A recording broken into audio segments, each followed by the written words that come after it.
Le 20 octobre, la population suisse renouvellera ses autorités. Toute cette semaine, nous vous proposons de faire plus ample connaissance avec les candidates et candidats au Conseil national de notre région.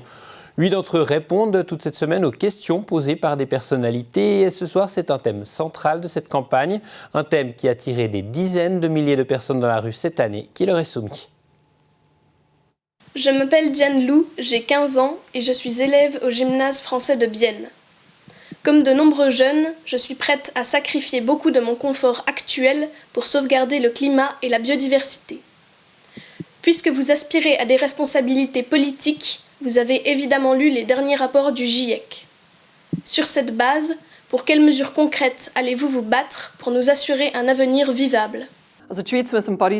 La Suisse doit respecter l'accord de Paris, donc il faut densifier. Nous voulons un tourisme écologique, nous voulons que chaque maison devienne une centrale électrique et pour ça, la responsabilité individuelle est très importante. La protection de l'environnement est importante, la protection du climat n'est pas une urgence absolue comme on essaie de nous le faire croire, nous devons simplement préparer la sortie des énergies fossiles en poussant la recherche. Nous devons aussi continuer les mesures de protection de l'air ou des eaux par exemple, comme elles existent déjà en Suisse.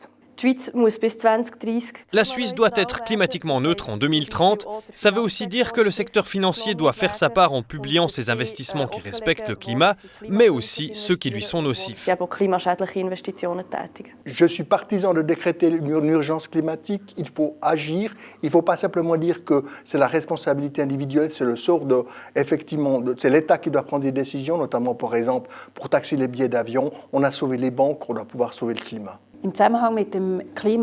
En rapport avec le changement climatique, il faut surtout sortir des énergies fossiles et encourager les énergies renouvelables écologiques.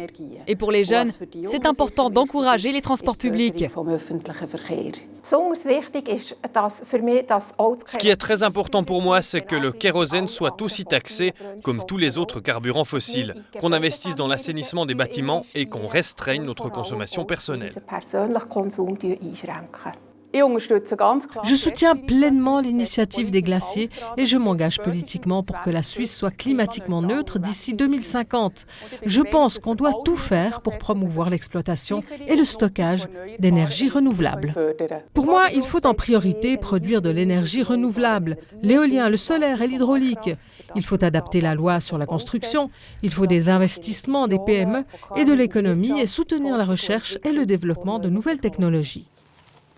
Et demain, la série se poursuit. Nous nous intéresserons au thème des migrations.